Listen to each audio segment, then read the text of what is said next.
helped get a company called Evolve Solar going after working with Vivint for a little while. Initially, I just kind of ran the training department, and then eventually, after about 6 months, moved up and became the VP of sales there. We scaled it up to Solar City's largest channel partner, and one of the largest sales-only companies in the country. We had about 400 to 500 sales reps at a time at our largest point, and then eventually we sold that company to Sun Edison. So yeah, then the last couple of years. So on that, just for a second, when you started with Evolve, how many employees were there when you first started off, or was it you were one of the founders? I was one of the first people they brought on, so I wasn't necessarily one of the founders, but yeah, I was, recruit 5 probably within a few people. And at the height of Evolve, how many employees did they move up to? So we had about 400 to 500 sales reps, employees probably about 100 in the office. Wow. So. And you were doing how many sales a month, did you say? We averaged about 5 megawatts in sales a month. So. Wow. So you're one of the largest solar companies in the country at that point. Yep. And you're responsible for a lot of that growth. That's amazing. Yeah, thank you. Awesome. So it sounds like most of your success has come in the sales world, and that's where you've been a leader. You've been somebody who's helped grow and scale a business to the point where you were able to be sold one of the largest solar companies in the country. So there's a lot to be said with all the successes that you've had there. Yeah, thank you. You met your first wife while you were at school, you said, and that was in Provo, UVU, BYU. And now your second wife, Whitney, which I've seen pictures of, just a beautiful woman. So you're very, very lucky. She is. Yeah, she's gorgeous. Yeah. So what's it like? So you said 6 kids? 6 kids. What's it like raising 6 kids? It's crazy. Yeah. So luckily we don't have them all the time. So we have mine about 30% of the time. We have hers 60% of the time, and then obviously we have our daughter all the time. But it doesn't make it quite so nuts. But in the summertime we have them all a lot, and so it can be a little bit stressful at times. But it's great. We love our kids, and it creates an interesting dynamic. But it's fun. So now being in the situation that you are, what would you say is your biggest secret or your biggest advice about how to keep a wife happy? Gosh, I don't know. That's a good question. Truthfully, service. That'd be what I would say. Just serve your wife, serve your spouse, serve those around you. And in what ways are you serving Whitney? So Whitney, to me, it just comes down to love language. So Whitney's love languages are spending time, service, and then touch. So you and I have talked about this before too, a little bit. Yeah. So touch is my favorite, but that's definitely my love language. But with her, I spend time. I always try to make sure that I spend time with her kids because that's really important to her. Oh, wow. And I obviously we've had a lot of weekends together over the last couple of years that we haven't had kids during the weekends because they're with their other parent. And so we've been able to spend a lot of time together. But service is important. I think that just looking for things to do around the house, simple things, do the dishes, pick up some laundry. Which is not easy for most men to do. Yeah, no, it's hard. Yeah. And it took me a long time to kind of get used to it. But but yeah, no, I after dinner every night, I make sure I'm the one that kind of cleans everything up. I don't let her do it. I think that's one of the most important things, just serving your spouse. Yeah. Yeah, and I think I shared this with you, but it's been the same thing for me, is because my wife's love language is acts of service is definitely first, and then second is gifts, but more than anything, it's service. So, and mine is physical affection. So if I want to make sure that that my wife is being cuddly and giving me the physical affection I first need to be serving her. Yep. So it's the little things like you talked about, making the bed, doing the dishes, just trying to do everything you can to make sure that her needs are met first, and then I'll work out the other way. Question I have for you, it sounds like you're extremely busy with 6 kids. You've talked about that your wife's love language is quality time, which that means you have to have time in order to be able to spend time with her. You are the vice president of a massive solar company. You've started or helped get companies scaled from where they were at 5 employees up to over, like you said, 300 to 500 employees then, and doing mass amounts of sales. How do you find time for anything else? I mean, how do you structure your day with a schedule like, and as much you have on your plate? That's a good question. It can be really challenging. There's days where I leave the house, I wake up and I go to the gym every morning. I'm up at 5 a.m. to go to the gym, and then I have to be home by 7:10 so I can take her son to school.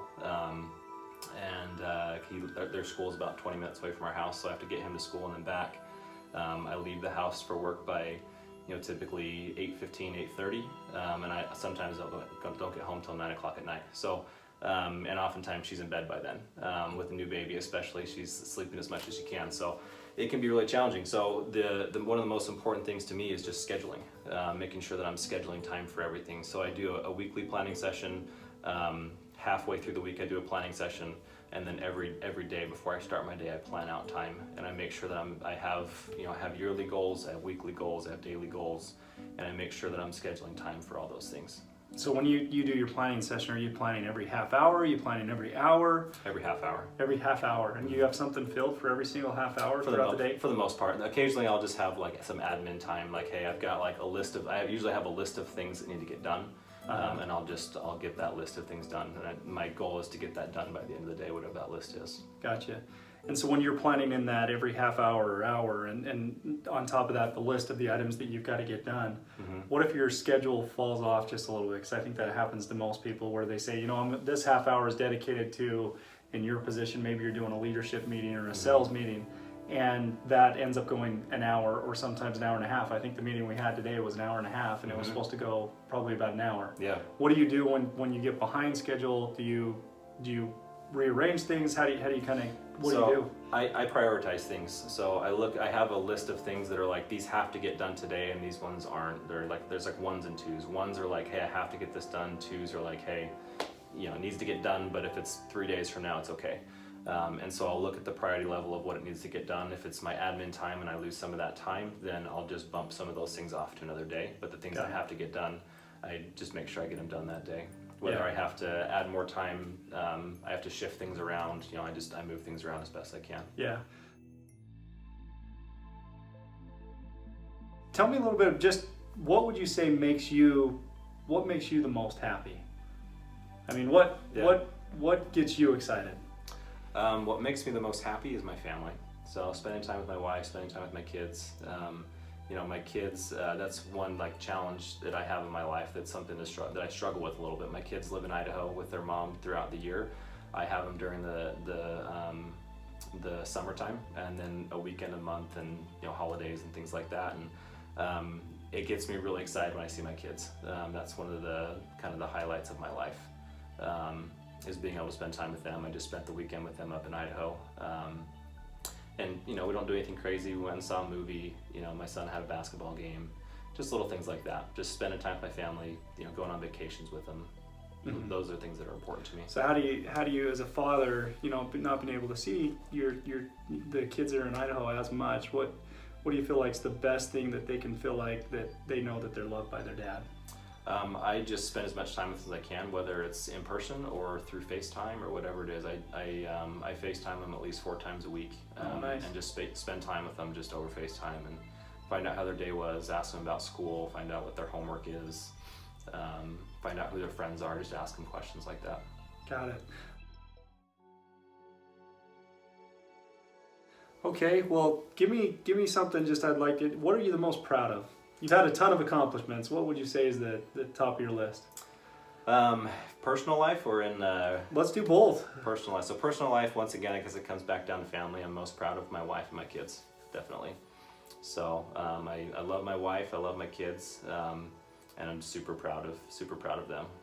Okay, now let's talk on your work life. What are you most proud of there?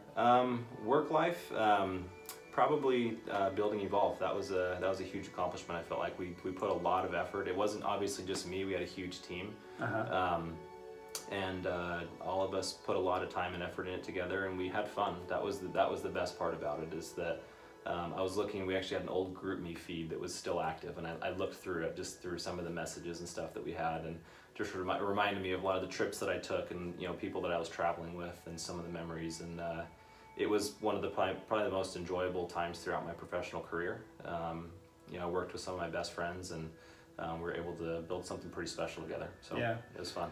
And I know from experience growing companies like that, it is a lot of fun, but there's also a lot of challenges that happen every single day. How do you what's your best way to overcome some of those challenges? Because sometimes that can draw people in and that's all they focus in on is the problems that, that come up when you're growing a company like that. Sure. I mean, for me, it just is focusing on the solution, not the problem. A lot of people, something goes wrong throughout their day, they focus on the, oh crap, this just happened, like this sucks, whatever it was. If you're in solar and you had a customer cancel, or something happened that caused them, that the company did that caused them to cancel, whatever it is, they focus on that problem, it gets them down. Instead of focusing on the problem, look at the solution. Okay, what can we do to fix it? And by focusing on solutions, I feel like it just kind of gets you through everything. Got it. So okay. So what would you say is the best advice you could give to a future leader that's trying to lead a business in, say, solar? Maybe even think of a dealer. What would be the best advice you could give a dealer that's starting off trying to grow his own solar business? That's a good question. So be teachable by the people around you. I think that's something that's important. I feel like a lot of people, they want to do it their way. Talk to people that have been successful previously, find out what they're doing. And just be prepared to work hard, put a lot of hours in and be consistent in that effort. Then what would you say is your best advice or counsel you could give somebody that is in a position where they're now dating that special someone, looking to get married, and then your best advice for a man in marriage? What do you think? Ooh, good question. Someone that you're dating, find your best friend. So that was my. So when my ex-wife, when I was dating her, I felt like she kind of fit a list. She fit the list of like everything that I wanted in a spouse, but I didn't find I wasn't looking for a person, I was looking for the list. After I was married for a while, my ex-wife was, she was beautiful, but she wasn't my best friend. She was, at the end of the day, like it didn't matter how pretty she was. I could come home and I wasn't necessarily excited to see her. And I wasn't excited to just hang out with her, but my wife now, she's still beautiful, but at the same time, she's literally my best friend. I want to tell her everything. I can talk to her about anything. I don't feel judged or looked down upon by her. Just everything about her. Like we like to hang out and watch football together, just stuff like that. Just find your best friend. That's the most important thing. Yeah, I think that is some fantastic advice, because I think that there's a lot of people that are like that. Mm-hmm. I was probably a lot like that, where I felt like the girl that I had today had to be the most beautiful, and there really wasn't. The other things were sub categories, right? Mm-hmm. And do we get along well? Are we friends? Can we do things together? All that kind of stuff. And yeah, that makes a lot of sense. So I appreciate you sharing that and telling us that. So find your best friend, because looks will fade over time. They do, for sure. Mm-hmm. But it's and you get used to somebody. But if you have your best friend around all the time, that makes life much more enjoyable. Mm-hmm. Awesome.